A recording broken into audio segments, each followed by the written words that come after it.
Hi friends, welcome to Monisha's diary. வாங்க இன்றைக்கி ஹெல்த்தியான ராகி மாவை யூஸ் பண்ணி லட்டு எப்படி பண்ணுறதுன்னு பார்க்கலாம். ஸோ இதில் டிஃப்ரெண்ட் டைப்ஸ் ஆஃப் லட்டுஸ் நம்ம பண்ணலாம்.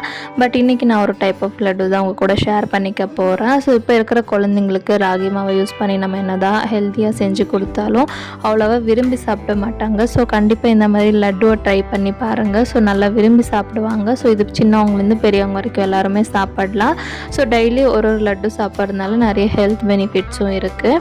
ஸோ ஃபஸ்ட்டு ஒரு கப் அளவுக்கு ராகி மாவு எடுத்துகிட்டு அதில் கொஞ்சமாக உப்பு போட்டு கொஞ்சமாக தண்ணி ஆட் பண்ணி இந்த அளவுக்கு மாவை வந்து நல்லா சாஃப்டாக பிசைஞ்சிட்டு நம்ம நார்மலாக அடை சுடுவோம் இல்லையா, அதே மாதிரி டைரெக்டாக தவா மேலேயோ இல்லைனா பட்டர் ஷீட்லேயும் தட்டிட்டு ரெண்டு சைடும் நல்லா வேகிற வரைக்கும் சுட்டு எடுத்து வச்சுக்கோங்க எல்லா மாவையும். இப்போ ஒரு கப்பில் வேர்க்கடலை எடுத்துகிட்டு நல்லா அது கலர் சேஞ்ச் ஆகிற வரைக்கும் வறுத்து எடுத்துக்கோங்க. இப்போ நம்ம சுட்டு வச்சுருக்க அடை எல்லாமே இந்த மாதிரி சின்ன சின்ன பீஸாக கட் பண்ணி வச்சுக்கோங்க. ஸோ சூடுமே சீக்கிரமாக ஆறிடும் அண்ட் மிக்சியில் கிரைண்ட் பண்ணுறதுக்கு நமக்கு ஈஸியாக இருக்கும்.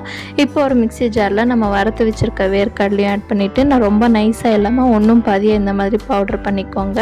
இப்போ ஸ்வீட்னஸ்க்கு நீங்கள் வேணால் ஃபுல்லாக வெல்லமும் ஆட் பண்ணிக்கலாம். ஸோ நான் வந்து பாதி டேட்ஸும் பாதி வெல்லமும் ஆட் பண்ணுறேன். ஸோ டேஸ்ட்டுமே நல்லாயிருக்கும், அதனால தான். ஸோ இதையும் இந்த மாதிரி நல்லா பேஸ்ட் கன்சிஸ்டன்சிக்கு கிரைண்ட் பண்ணி பிளேட்டுக்கு ட்ரான்ஸ்ஃபர் பண்ணிக்கோங்க. இப்போ நம்ம ஆல்ரெடி அடை எல்லாமே ரெடி பண்ணி வச்சுருக்கோம் இல்லையா, அதை வந்து பேட்ச் வைஸ் பேட்ச் மிக்சியில் போட்டு நல்லா கிரைண்ட் பண்ணி ஒரு பிளேட்டுக்கு ட்ரான்ஸ்ஃபர் பண்ணிக்கோங்க.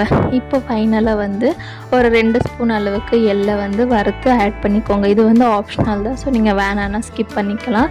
இப்போது கையிலேயே எல்லாம் நல்லா மிக்ஸ் ஆகிற வரைக்கும் நல்லா மிக்ஸ் பண்ணி எடுத்துகிட்டு ஸோ சின்ன சின்ன பால்ஸாக லட்டு மாதிரி பிடிச்சி எடுத்து வச்சிட்டிங்கன்னா அவ்வளோதான், ஹெல்தியான ராகி லட்டு வந்து ரெடி ஆகிடும்.